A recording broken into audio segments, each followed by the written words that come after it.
If you just started a long distance relationship and it feels difficult in this moment, take a walk with me.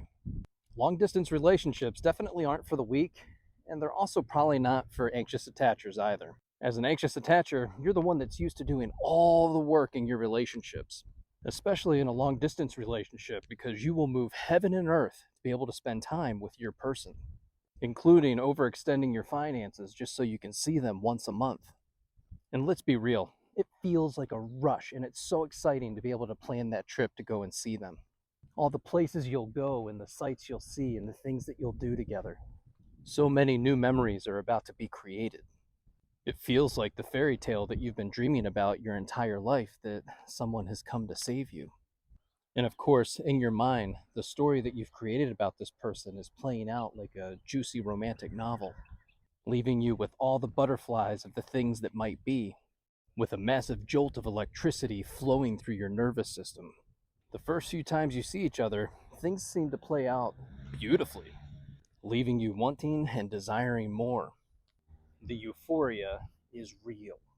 But then you start to notice that texting and communication seems to slow down. And when you do get to talk with them, they'll send you information about the flights for the times that they're available and how excited they are to come see you in your location. And when you check in a few days later to see if they've booked the flight, you get crickets. And of course, this isn't your first rodeo, and now it feels like you're forcing things, which feels icky. You start to feel confused about their intentions. You notice that a lot of distance has been created, and you're starting to feel the fear of abandonment kick in. And right about then, you get a text message checking in with you, seeing how you're doing, and that they can't wait to see you. But, say it with me, they just don't know when. Because why? They're so busy. And at this point, you feel crushed, anxious, and you know that you're being breadcrumbed by someone who most likely has an avoidant attachment style. And isn't that just par for the course?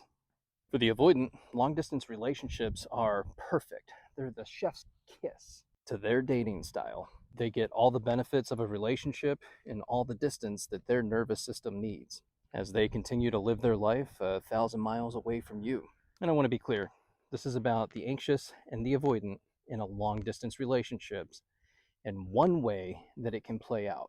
And both insecure attachers in this scenario are not that far away from building and cultivating a secure attachment. But it takes work, and you both got to do it. Long distance relationships aren't all doom and gloom, and here's a few tips to help you out. Number one, before you start a long distance relationship, make sure you have enough money and PTO. Number two, plan the trip together and recognize that it's not always a vacation, and it's definitely not an escape from the real world. If every time you see this person, they tell you, it feels like a vacation when I'm with you, that means it's time to slow your roll and to stop making every time you see each other this massive event. And don't, yeah, but or what if me. You already know. You already know the answer to that question.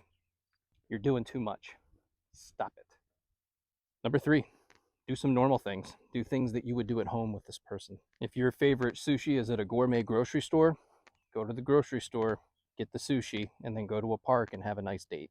Number four, be real, raw, and authentic in your communication. Remember, you're not there for their entertainment. You are co-creating a relationship. So if there's things that you don't like and things that need to be communicated, you should probably do that instead of hiding and ignoring the way that you feel. Number five, is there a plan to close the gap in your relationship? You know, that 1,000 miles that lives between you.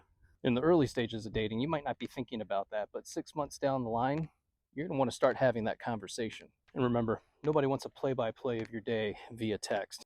Don't be afraid to use FaceTime, Zoom, and voice notes to connect.